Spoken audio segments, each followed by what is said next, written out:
मुलायम सिंह परिवार के लोग आधे बीजेपी में हैं, आधे सपा में हैं। इस तरह करके अखिलेश जी बीजेपी को नहीं हरा पाएंगे। शुरू को जाओ। बीजेपी से अगर देश की जनता मुक्ति चाहती है, प्रदेश की जनता मुक्ति चाहती है, तो फिर उनको बसपा को निरख परख करने के बाद, जांचने परखने के बाद को कोई हरा सकता है तो बहुजन समाज पार्टी ही हरा सकती है। सर, आप बार बार कह रहे हैं कि अखिलेश जी बीजेपी से मिले हैं, लेकिन वो तो कहते हैं बीएसपी बहन मायावती जी बीजेपी से साठगांठ है, बीजेपी से कनेक्शन है। आप उल्टा आरोप लगा रहे हैं अखिलेश के ऊपर। देखिए, आरोप नहीं, प्राकृतिक व्यवस्था में अगर ये मेरे सामने बल्ब जल रहा है तो मुझे दिखाई दे रहा है ना।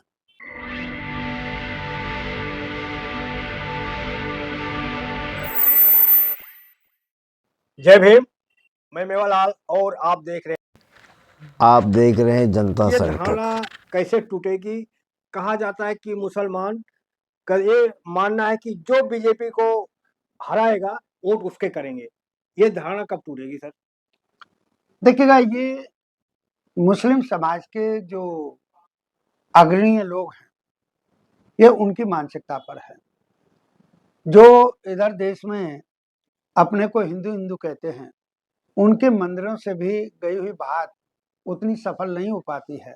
होती है, असर होता है, पूर्णतः मतलब गुमराह हो जाते हैं लोग। लेकिन इस मामले में मेरा मस्जिद भी पाक नहीं है।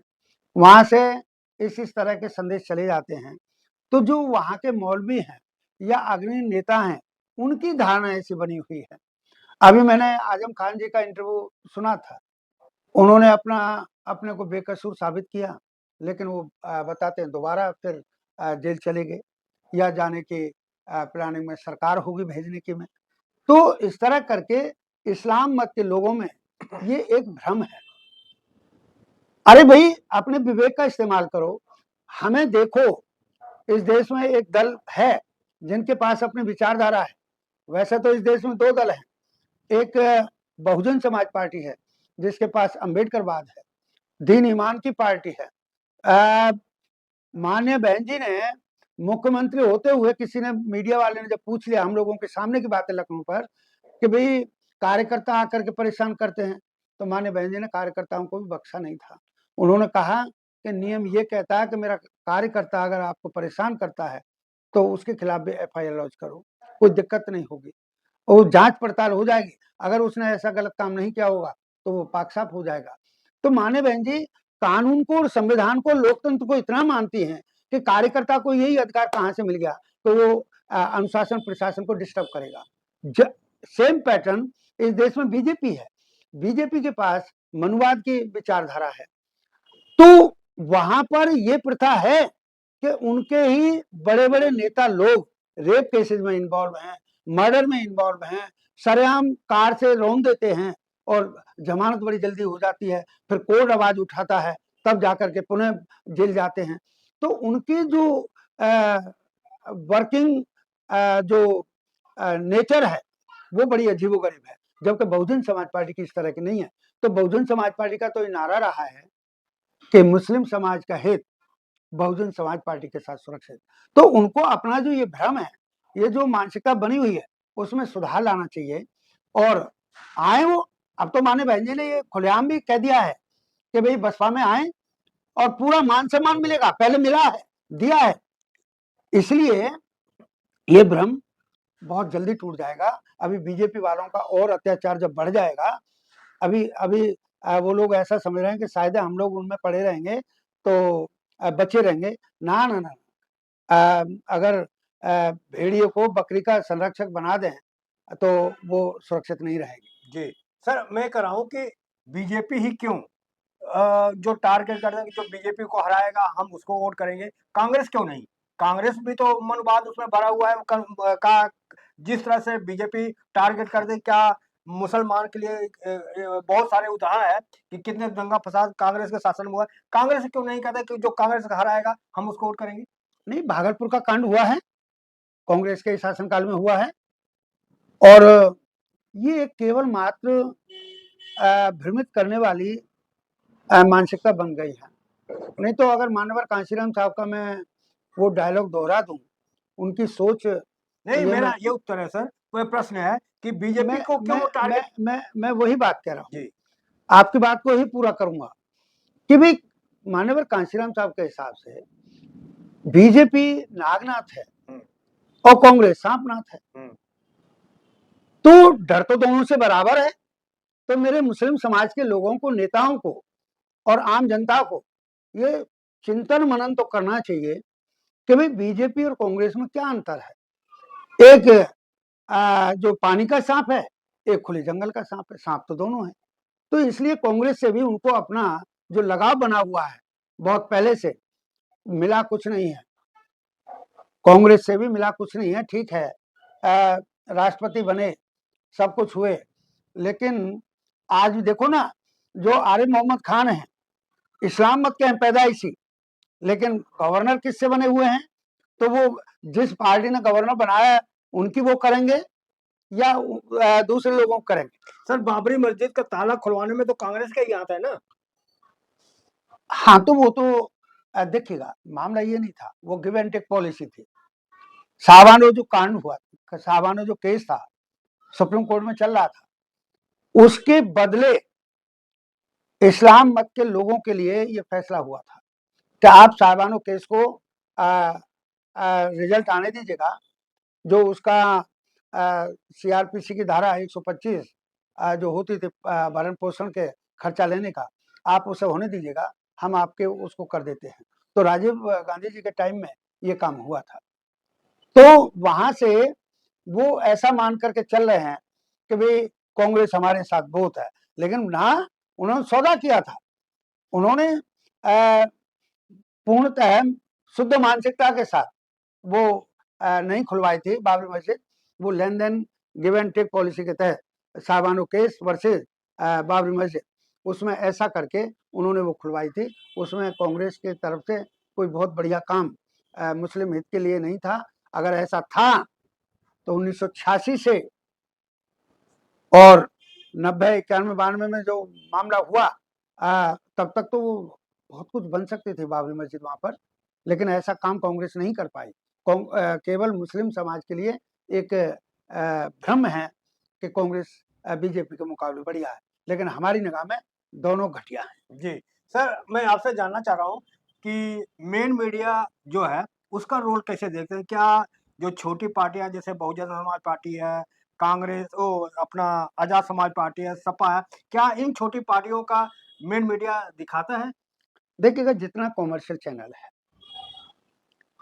जिसे आप मेन मीडिया कह रहे हैं, जी, बाबा साहिब की सोच याद आ रही है कि उन्होंने 4 स्टेप का शासन प्रणाली बनाया कि भाई एक विधायिका होगी, वो कानून बनाएगी, एक कार्यपालिका होगी, उस कानून को बनाए हुए को लागू कराएगी, फिर एक न्यायपालिका होगी कि जो कानून को तोड़ेगा उसके लिए सजा का प्रावधान न्यायपालिका करेगी। लेकिन इन तीनों स्तंभों से, इन तीनों जो स्टेप हैं, इन तीनों से भी कोई बात छूट जाएगी, लेकिन जनता के हित में होगी, भले ही किसी की आलोचना करनी पड़े, चाहे न्याय प्रणाली की, चाहे कार्यपालिका की, चाहे विधायिका की, तो उस बात को मीडिया उठाएगा। चौथा जो स्तंभ है, मीडिया उठाएगा, और जब मीडिया उठाएगा तो उस पर कार्य होगा होगा तो सुधार आएगा। लेकिन आज जो लोग कहते हैं कि ये जो मीडिया है, वो मीडिया आज गोदी मीडिया बन गया है। वो शब्द तो मोदी मीडिया इसलिए नहीं इस्तेमाल कर रहे हैं कि जैसे ही मोदी साहब का नाम आ जाएगा, मोदी मीडिया, तो किसी न किसी के खिलाफ कार्रवाई हो जाएगी, इसलिए उन्होंने शब्द गोदी मीडिया, गोदी मीडिया मतलब वो मीडिया किसी की गोद में जाकर के बैठ गया है और उन्हीं की बात करता है, और छोटे दलों का जो एक लोकतांत्रिक तरीके में उनका भी जो हक बनता है। हाँ ठीक है भाई, जो बड़ी पार्टी है उसको बड़ा टाइम दो, यदि बड़ी पार्टी उसको 30 मिनट का टाइम देते हो, तो जो उससे दूसरे दर्जे की है उसको 20 मिनट का दे दो, उससे और छोटे दर्जे की है उसको 15 मिनट का दे दो, 18 मिनट का दे दो, 12 मिनट का दे दो, 10 मिनट का दे दो, और जो बिल्कुल अभी अभी आ रहा है, तो लोकतंत्र तो ये कहता है कि उसको भी अपनी बात कहने का मौका तो दो, लेकिन ऐसा नहीं हो रहा है। तो वो जो मीडिया है, मीडिया अपने वाला रोल नहीं कर रही है, और आज मुद्रा के बदले, कीमत के बदले वो उनकी तारीफ करने में लगे हैं, चाहे उसके लिए कितना झूठ बोलना पड़े। जो छोटी पार्टी हैं, दल हैं, राजनीतिक दल हैं या और संस्थाएं हैं, उन संस्थाओं की बात न कह करके, भले ही कितनी बड़ी गुंडागर्दी जो वर्तमान सरकार के लोग हैं वो कितनी बड़ी गुंडागर्दी क्यों न कर दें फील्ड में, लेकिन वो जो है सरकारें मीडिया को इतना प्रभावित किए हुए हैं कि वो उन बातों को नहीं कह पा रहे हैं। और दूसरी बात, सरकार की तारीफ में लोग लगे हैं, मीडिया वाले लोग, इसलिए मीडिया इस देश में ठीक ठीक काम नहीं कर रही, वो अपना रोल नहीं कर रही है, जो संविधान के मुताबिक है, लोकतांत्रिक तरीके के मुताबिक है, उसको निभा नहीं रही है, और उसी वजह से इस देश का माहौल भी और खराब हो रहा है। जी सर, मैं आपसे जानना चाह रहा हूँ, क्या बिहारियों को ऊपर आरोप लगाना है ठीक है कि वो रोजगार, व्यापार, शिक्षा, दवाई, सुरक्षा नहीं चाहते, वो 10,000 में बिक गए, ये आरोप लगाना ठीक है उन पर? देखिएगा, वो आरोप लगाना ठीक नहीं है। कौन आदमी है जो ये नहीं चाहता है कि मुझे समय पर दवाई मिले, मेरे बच्चे को शिक्षा मिले, मेरे बच्चे को अच्छा माहौल मिले, जो गंदा माहौल आज हो रहा है उससे मेरा बच्चा बचे। तो ऐसा करके उन पे आरोप लगा रहे हैं, वो आरोप केवल मात्र एक बात से लग रहा है कि वो लोभी लालच की जो एक नेचुरल वो है, आदत है, उस आदत की वजह से। नहीं तो मैं आपको 2 जून की बात कर रहा हूँ, जब धान की रोपाई का शुरुआत का टाइम था, तो बिहार से मैं लुधियाना रेलवे स्टेशन पर था, मैं अपने पंजाब बैंक की कॉन्फ्रेंस करने गया था, तो वहां पर मैंने बोरे देखे हैं कंधे पर रखे हुए, छोटे छोटे बच्चे हैं, महिलाएं हैं, बहन बेटियां हैं, उनको लेकर के वो लोग उधर आए हैं। कहाँ से आए हैं? बिहार से आए हैं। क्यों आए हैं? क्योंकि बिहार में रोजगार नहीं है, तो रोजगार की तलाश में वो लोग वहां तक गए हैं पंजाब में, और वहां जाकर के उनको गाली भी मिलती है और बेइज्जत भी हो जाते हैं, तनख्वाह भी नहीं मिलता। और हाँ, तनख्वाह नहीं मिल पाते। जिस जिस जिस दर पर, रेट पर वो लोग तय हो करके जाते हैं, वो लोग उतना नहीं कर पाते हैं, और वहां जाकर के भी उनका शोषण होता रहता है। इसलिए उस शोषण से बचाने के लिए अगर बिहार वाले लोगों को कोई आदमी समझाता है, तो जब वो नहीं समझ पाते हैं किन्हीं कारणों से, क्योंकि सुविधा की राजनीति आज उनमें भी आ गई है कि चुपचाप जो मिल जाए वही उचित है। सर, मैं आपसे जानना चाह रहा हूँ कि बिहार में जो होना था सो तो हो गया, अब यूपी में क्या होगा 2027 में? क्या यही तरह से जो जिसका जिम्मेदारी था कि बीजेपी को हराएंगे, अब यहाँ पर क्या अखिलेश जी यूपी में हरा पाएंगे मोदी जी को? देखिएगा, जिन लोगों का बीजेपी के साथ साठगांठ है, सपा की साठगांठ है, मुलायम सिंह परिवार के लोग आधे बीजेपी में हैं, आधे सपा में हैं, इस तरह करके अखिलेश जी बीजेपी को नहीं हरा पाएंगे। तो फिर मैं आपके माध्यम से अनुरोध कर रहा हूं कि बहुजन समाज पार्टी को परखो, उनके शासन प्रशासन को याद करो, माननीय बहन जी के नेतृत्व को परखो, जांचो, और उसमें पार्टी के लिए आप लोग सहयोग करके अगर वास्तव में बीजेपी से मुक्ति चाहते हो, मत बोलो, सोलो को जाओ, बीजेपी से अगर देश की जनता मुक्ति चाहती है, प्रदेश की जनता मुक्ति चाहती है, तो फिर उनको बसपा को निरख परख करने के बाद, जांचने परखने के बाद, जितनी खासियत बसपा में है, विचारधारा जो बसपा की है, उसके तहत चल करके माननीय बहन जी के हाथों को मजबूत करके इस देश में, अगर मैं कह दूं तो कोई अतिशयोक्ति नहीं होगी कि अगर बीजेपी को कोई हरा सकता है तो बहुजन समाज पार्टी ही हरा सकती है। सर आप बार बार कह रहे हैं कि अखिलेश जी बीजेपी से मिले हैं, लेकिन वो तो कहते हैं बीएसपी बहन मायावती जी बीजेपी से साठगांठ है, बीजेपी से कनेक्शन है। आप उल्टा आप आरोप लगा रहे हैं अखिलेश के ऊपर। देखिएगा, आरोप नहीं, प्राकृतिक व्यवस्था में अगर ये मेरे सामने बल्ब जल रहा है तो मुझे दिखाई दे रहा है ना। माननीय बहन जी के जितने भी अनुयायी हैं उनमें से ये बताइएगा कितने लोग बीजेपी के साथ अंदरूनी ढंग से हैं। हाँ, जिनको बसपा ने अनुशासित करना चाहा, अनुशासन में रखना चाहा और उनको वो अनुशासन प्रशासन अच्छा नहीं लगा और लोभ लालच वाली बात जो शुरुआत से चली आ रही है उसमें आकर के पार्टी छोड़ करके चले गए, तो वो जाएं कहीं। अरे वकील साहब को आपको कितना उदाहरण चाहिए? बहन जी ने बीजेपी के साथ चुनाव मिलकर लड़ा और मोदी के प्रचार में वहां गुजरात में गई, कितना उदाहरण चाहिए आपको बीजेपी से नहीं मिली है? सुनिएगा, आप सारे लोग, अगर मैं सच्ची बात कह दूं तो आप सोशल मीडिया के आदमी हैं और गोदी मीडिया वाले लोगों ने भी बहुजन समाज पार्टी को बदनाम करने का ठेका लिया है इस देश में। हम ये कह रहे हैं कि भाई हालात क्या थे, परिस्थितियां क्या थी, अगर आप लोगों ने सुना है और कहीं देखा है तो वो बात करो, क्योंकि हमारी गरज नहीं रही है बीजेपी का किसी भी तरह का सहयोग मांगने में। जब जब सरकार बनाने की जरूरत पड़ी है उत्तर प्रदेश में, तो बीजेपी के शीर्षस्थ नेताओं ने मान्यवर कांशीराम साहब को बात की, उनको कहा।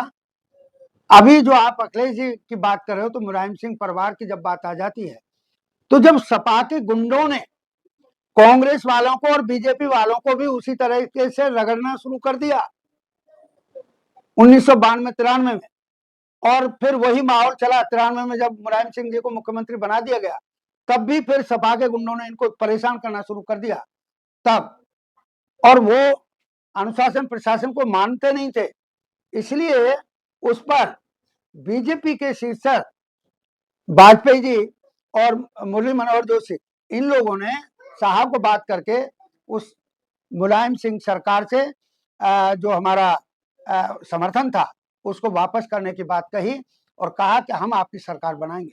हम नहीं कह रहे कि आप हमारी सरकार बनाओ, वो कह रहे हैं कि हम आपकी सरकार बनाएंगे लेकिन इन गुंडों से हमारा पीछा छुड़वाओ।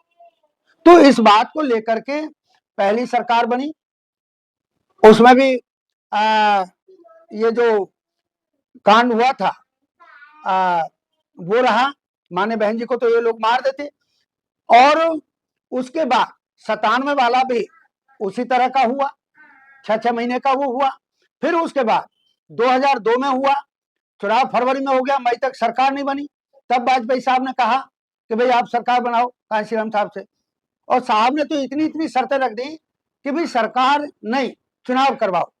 लेकिन उन्होंने कहा वाजपेयी जी ने नहीं, चुनाव पर बहुत पैसा खर्च होता है, आप सरकार बनाओ, हमारा साथ रहेगा, समर्थन रहेगा। तब साहब ने शर्त रखी कि सरकार बनाएंगे तो हम बनाएंगे, कि तो ठीक है। कब ठीक है? जब बीएसपी मजबूत और बीजेपी मजबूत, क्योंकि ये प्राकृतिक व्यवस्था का नियम है कि बात हमेशा मजबूत की मानी जाती है। तो उन्होंने स्वीकार किया। फिर उन्होंने कहा कि मुख्यमंत्री होगा तो हमारा होगा, वाजपेयी साहब ने स्वीकार किया, और मुख्यमंत्री भी होंगी तो मायावती जी होंगी। कौन सी मायावती जी? जिन्होंने सरकार गिराई थी वाजपेयी साहब की एक वोट से, सच्चाई के लिए, स्वाभिमान के लिए, क्योंकि कांशीराम साहब ने मान सम्मान और स्वाभिमान का संघर्ष सिखाया है। तो उसमें चल करके 2002 के मई में जाकर के सरकार बनी थी। फिर इन्होंने जब अपनी शर्त, अनावश्यक शर्त, जबकि साहब ने ये शर्त रख दी थी कि मंत्रिमंडल का गठन करेंगे तो हम करेंगे, आपके जो काबिल लोग होंगे, विधायक होंगे, उनको हम मंत्री परिषद में स्थान देंगे, मंत्री बनाएंगे। उन्होंने ये भी शर्त रख दी कि देखिएगा भाई, हम लोगों ने बहुत ज्यादा सरकारें नहीं चलाई हैं, ये छोटे छोटे मौके मिले हैं, तो यदि कहीं भूल होती है तो आप चौराहे पे खड़े होकर के चीखोगे नहीं, बताओगे, आपस में सलाह मशवरा करोगे कि भाई ये गलत हो गया, लेकिन बीजेपी के लोगों ने लोकसभा के चुनाव के लिए सीटों के लेन देन की बात कही, तब वो बात साहब को भी पसंद नहीं आई, माने बहन जी को भी ये बात नागवार गुजरी, और बहुजन समाज पार्टी के समर्थकों, बहुजन समाज को ये बात ठीक नहीं लगी। तब जाकर के माननीय बहन जी ने अगस्त 2004 में, ये 3 में वो सरकार छोड़ दी थी, 18-19 महीने की सरकार चली थी। तो ऐसे करके आप जो मैंने कहा कि भाई मीडिया वाले लोगों ने तो ठेका ले रखा है कि बसपा को बदनाम, भाई सीधे साधे लोगों का दल है, तो जो गांव में एक वो होता है कि भाई कमजोर का है तो कैसे भी हंसी उड़ा लो। नारायण भैया हमें मजबूत देखो ना, माने लोग कहते हैं बीजेपी का, जैसा भी आप कह रहे हो, अरे बीजेपी के अभी खिलाफ बोली है ना, चुनाव आयोग के खिलाफ बोली है ना माने बहन जी, कि भाई निष्पक्ष और पाक साफ अगर चुनाव हुआ होता तो हमारी अभी और कैंडिडेट जीत करके आते, ऐसा नहीं हुआ जी। अब उसको कौन करवा रहा है? उसको बीजेपी करवा रही है। तो विरोध किसका हो गया? किसकी सरकार का चुनाव आयोग है? बीजेपी की सरकार का चुनाव आयोग है। तो इस तरह करके बसपा का कोई लेना देना नहीं है बीजेपी से। हमारी नीतियां हैं, पॉलिसी हैं, कल्याणकारी नीतियां हैं, जैसे हमको मौका मिलता है हम उनको लागू करते हैं। जी, आपने सर समय दिया, इसके लिए आपको बहुत बहुत धन्यवाद। सुरेश चंद्र सर थे। कैसी रही बातचीत, आप प्रतिक्रिया में रिव्यू बताएं, और आपसे विनती है, निवेदन है कि आप लोग कहाँ से देख रहे हैं कमेंट में लिखेंगे, और छोटी सी अपील है कि यदि हमारे चैनल को आप चाहते हैं कि हमारी पत्रकारिता आगे बढ़ी रहे तो हमें आर्थिक मदद भी करें, हमारे चैनल को सब्सक्राइब करें, लाइक करें, कमेंट करें। धन्यवाद। देखिएगा, आपके शब्दों के साथ में मैं अपने अल्फाजों को विराम तो दे ही रहा हूँ, इस अनुरोध के साथ कि मेरी बातों को अन्यथा न लेकर के व्यवहारिकता, गंभीरता के साथ उसका एहसास करें, अनुभव करें, और विवेकता के आधार पर, विवेकशील होने के आधार पर, पूर्णतः विवेक का सहारा लेकर के जो आज का ये माहौल बना है देश का, उसको सुधारने में अपना सहयोग प्रदान करें, और फिर पुनः